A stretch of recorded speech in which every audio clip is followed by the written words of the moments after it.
എൻ്റെ കൊച്ചു സന്തോഷത്തിലേക്ക് എല്ലാവർക്കും സ്വാഗതം.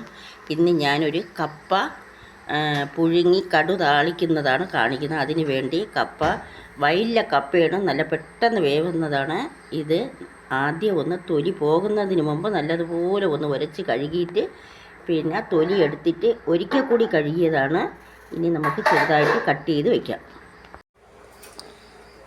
കപ്പ അവിടെ കൊത്തി വെച്ചിട്ടുണ്ട്, ഇതേ രീതിയിൽ കട്ട് ചെയ്ത് വെച്ചിട്ടുണ്ട്. ഇനി നമുക്ക് വെള്ളം വെട്ടി തിളയ്ക്കുമ്പോൾ അതിലിട്ട് കൊടുക്കുക. 2 വെള്ളം, ഒരു വെള്ളത്തിൽ തിളച്ച് വരുമ്പോൾ അത് ഊറ്റിയിട്ട് അടുത്ത വെള്ളം വെക്കണം. വെള്ളം വെട്ടി തിളച്ച് കൈ വേവാതെ ഇട്ട് കൊടുക്കണം.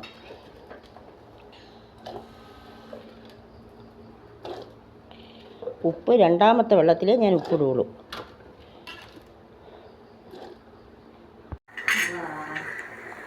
തിളച്ച് വരുമ്പോൾ ഈ പത അങ്ങ് കോരി മാറ്റി കൊടുക്കണം.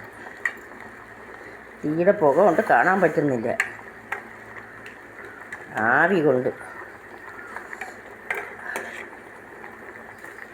ആ മീതെ വരുന്ന പത മാറ്റി കൊടുത്തിട്ട് പതഞ്ഞ് വരുന്നത് മാറ്റി കൊടുക്കണം. എന്നിട്ട് ഈ വെള്ളത്തിൽ കുറച്ചുകൂടി വേണ്ടതിന് ശേഷം അടുത്ത വെള്ളം ഒഴിക്കാം.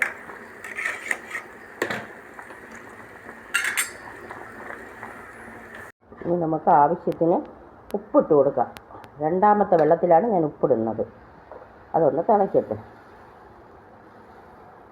തീ കൂട്ടി വെച്ച് കൊടുക്കണം. നമുക്ക് അവിച്ച കപ്പയ്ക്കൊരു ചമ്മന്തി ഉണ്ടാക്കാം. അതിന് വേണ്ടി ഒരു 8-10 ഉള്ളി, ചെറിയ ഉള്ളി, 2 മണമുള്ള മുളക്, ഇഷ്ടമുള്ള മുളക് ഇടാം. കാന്താരി ഉണ്ടെങ്കിൽ കാന്താരി ഇടാം. അപ്പോൾ എൻ്റെ കയ്യിൽ കാന്താരി ഇല്ല.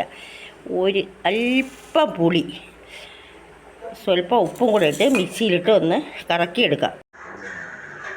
കപ്പ പുഴുങ്ങി കടുവറുത്തതും മുളക് ചമ്മന്തിയും ഇവിടെ റെഡി ആയിട്ടുണ്ട്. ഈ ചമ്മന്തിയിൽ പുളി ചേർക്കാൻ മറക്കരുത്. പുളി ചേർത്താൽ നമുക്ക് ഗ്യാസൊക്കെ ഒഴിവാക്കാം.